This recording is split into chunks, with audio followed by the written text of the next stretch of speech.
Para Mateo, el hombre inocente que va a la cruz no pierde, sino que ratifica con su entrega salvadora la condición de Mesías y Salvador. Por eso en varias expresiones de su pasión se manifiestan tanto la compasión como la autoridad. El maestro dice: les aseguro, levántese, guarda la espada. Son algunas de las expresiones. En la Santísima Pasión, los relatos bíblicos no descuidan las condiciones humanas y divinas de Jesús. Mateo las refuerza, reafirmando en su entrega amorosa el cumplimiento de la profecía y la obediencia a su Padre. Todo esto ocurrió para que se cumpliera lo que escribieron los profetas: hágase tu voluntad. Con la misma autoridad y en condiciones y lugares que nadie se hubiera esperado, Jesús proclama con firmeza su condición divina. Primero, ante el sumo sacerdote, cuando éste le pregunta si él es el Mesías, el Hijo de Dios vivo, a lo cual responde: tú lo has dicho. Y más adelante ante Pilato, quien, al preguntarle si era él rey de los judíos, repite la respuesta: tú lo dices. En boca del centurión y unos guardias, el evangelista lo confirma: realmente este era el Hijo de Dios. El acto de la compasión también necesita autoridad. Por eso Jesús es benevolente con el traidor, tratándolo de amigo. El Evangelio menciona a Judas como a uno de los 12. La traición del amigo es uno de los temas fundamentales de la propuesta de Mateo en su pasión, que comienza con la triste y profética sentencia del Maestro: les aseguro que uno de ustedes me va a entregar. Se consumaría el hecho con el beso en el Monte de los Olivos, la señal que había dado para que arrestaran a su Señor. Pero la traición también es de todos sus discípulos, quienes huyeron llenos de temor. Pedro quiso seguirlo de lejos, pero al tropezar con las criadas y otras personas que lo reconocieron como seguidor del Nazareno, lo negó con juramento. Los traidores, sin embargo, no son únicamente Judas y los discípulos, sino todos los que en algún momento escucharon a Jesús, comieron en abundancia con él y fueron beneficiados por sus milagros.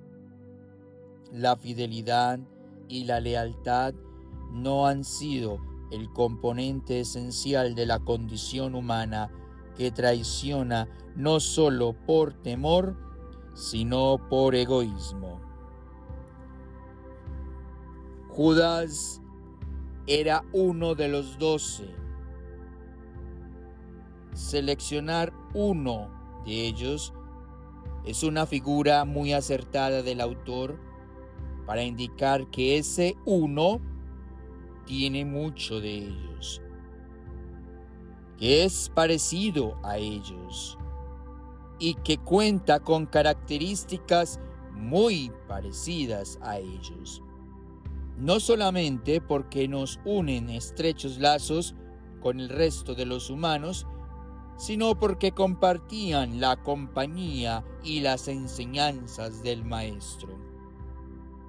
La figura de Judas, entonces, no es la de un ser único, aislado por completo del comportamiento y los sentimientos de los demás, que se deja dominar por los deseos de dinero y de poder.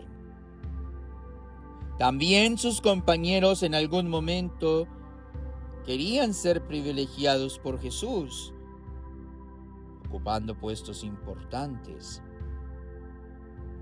Judas tiene mucho de ellos, y el resto de los discípulos, aunque se preguntaran con cierto asombro, ¿seré yo maestro?, tienen algo de Judas. Uno de los 12 es uno entre los 12.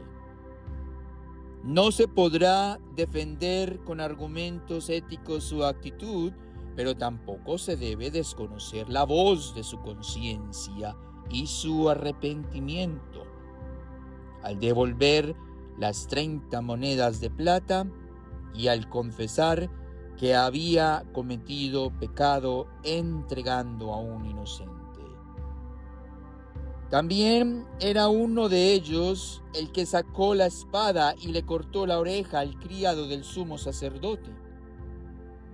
Lo era igualmente Pedro con sus nobles intenciones y los normales temores.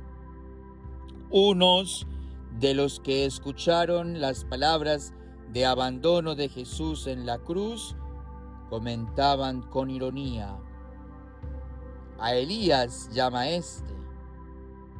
Y uno también de ellos tuvo un acto de compasión ofreciéndole una esponja empapada de vinagre.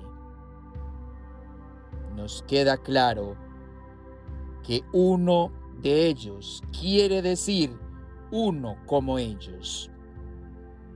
Una parte del todo es semejante al todo. Y las consecuencias de la encarnación y de la redención es reconocer que Jesús es uno como nosotros. Tuvo que asemejarse en todo a sus hermanos para ser misericordioso. Hebreos 2:17.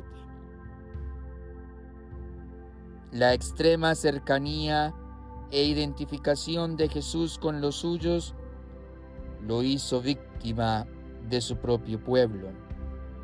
En lugar de reconocerlo, fue ignorado y atacado, haciéndolo ver como un criminal más. Fue contado entre los malhechores, escribe Isaías. La misma actitud ronda entre todos los seres humanos de todos los tiempos. Lo cercano no importa, pero lo extraño atrae. Cuando nos acompañan la satisfacción por el deber cumplido y el asombro por lo maravilloso de la naturaleza, ser simplemente uno más es el privilegio y el pago, con la tranquilidad que esto implica, a un estilo extraordinario de vida. Por el contrario, notarse demasiado, tener la sensación de ser extraídos y no pertenecer a la condición humana, con la fama o el renombre que esto implica, podría ser un castigo para quienes renuncian a ser miembros activos y servidores en medio de una sociedad. Tal vez no saben quiénes aspiran a las más altas representaciones en lo político, en los medios de comunicación o en la farándula, que además de ser juzgados por la sociedad inclemente, también perderán el gozo de la intimidad, el tiempo privilegiado para estar con la familia y las ventajas de ser uno mismo sin tener que inventar apariencias para mantener una imagen que tal vez no es la verdadera. Tal vez desconozcan igualmente que siguen siendo uno como todos y que no son más porque aparezcan con más frecuencia sus rostros y sus voces en los medios de comunicación y solo tengan tiempo y espacio para opinar y dar entrevistas.